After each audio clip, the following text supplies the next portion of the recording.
There's no doubt that the Iranian regime poses a significant threat to the United States, Homeland, and to our allies. This threat is real and it is growing. Tehran continues to furnish weapons, funding, and training to its surrogates across the globe who engage in heinous acts of terror. On October 7th of this year, which coincided with the 50th anniversary of the Yom Kippur War, the world witnessed the horrific and grotesque atrocities that occurred in Israel.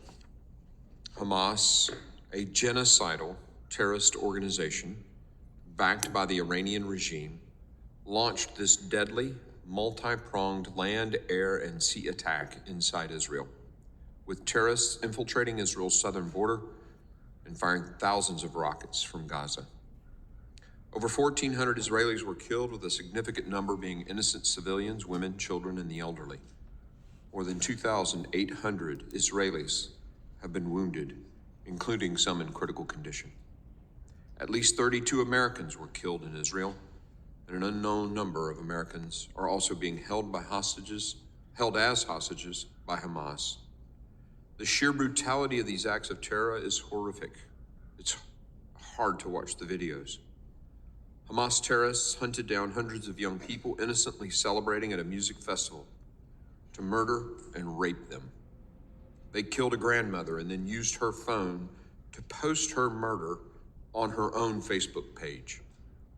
They murdered a young man, and his girlfriend filmed the murder on the man's phone and texted the barbaric video to his mother.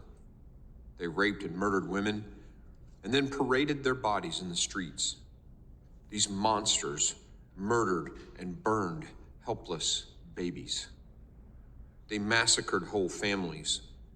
These innocent people were killed for merely living in the state of Israel and being Jewish. Let me be clear to anyone who's listening: Hamas isn't motivated by some territorial dispute. Much like Nazi Germany, these terrorists are driven by a deep hatred of the Jewish people. Their stated goal, as mentioned in their charter, is the annihilation of the state of Israel and the extinction of the Jewish people. As we are currently seeing, Hamas routinely uses civilians, women, and children as human shields. The whole world must see and hear exactly what happened. It is disgusting and appalling that so many apologists have not condemned these barbaric acts of terror. I've been shocked at the horrifying anti-Semitism being displayed in some of our cities, on our college campuses, and even in the halls of Congress. Anything but a complete condemnation of Hamas and their brutal atrocities is unacceptable. We must stand with the state of Israel and give our unwavering support as Israel defends itself against the heinous attacks by Hamas. We also must condemn the forces behind Hamas, the Iranian regime. The Iranian regime is the muscle and the money empowering this reign of terror. For years, the Iranian regime has provided financial, military, political, and diplomatic support to various proxies, including Hamas. They use these terrorist groups to attack Israel and Americans and our interests across the globe, even in our own backyard. The Iranian regime and its surrogates maintain a presence in the Western Hemisphere. Just this year, the Iranian Navy docked warships in Rio de Janeiro, and the regime held high-level meetings in the capitals of Venezuela, Nicaragua, and Cuba. Iranian-backed Hezbollah also maintains a presence in the region. The terror group has operated throughout South America for decades and has carried out attacks on Israeli targets in Argentina. Hezbollah has also worked closely with the drug cartels in Latin America to traffic drugs across the globe and launder money for these transnational criminal organizations. These threats are closer than most Americans realize. And that's because of our porous southwest border.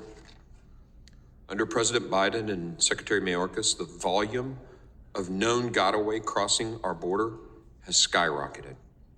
And so has the number of individuals who appear on the known or suspected terrorist watch list, and the number of special interest aliens, which are people from countries identified as having conditions that promote and protect terrorism, or possibly present a national security threat to this country.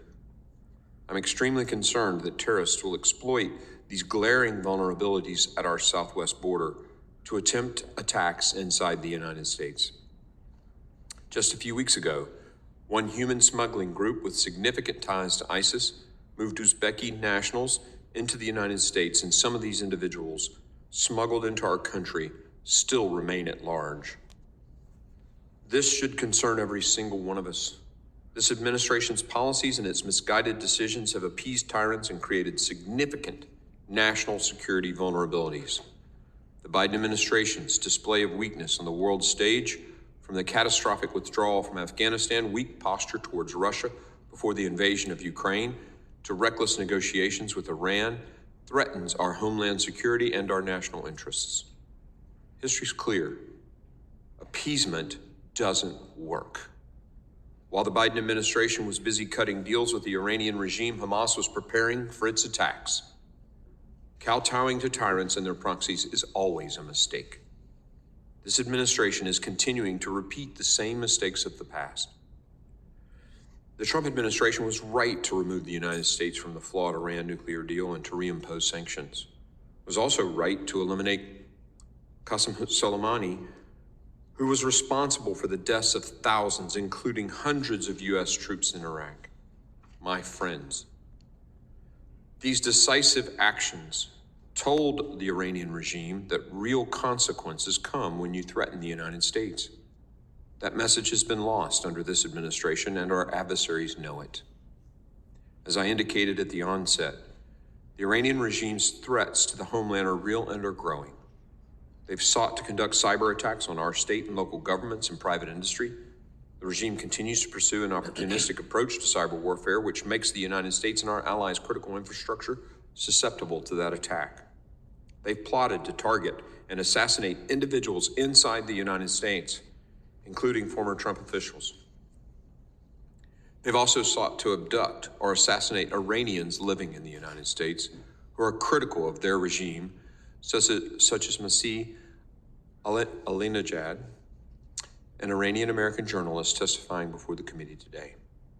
The Iranian regime is becoming more determined and more adept in its malicious activity. We must remain vigilant.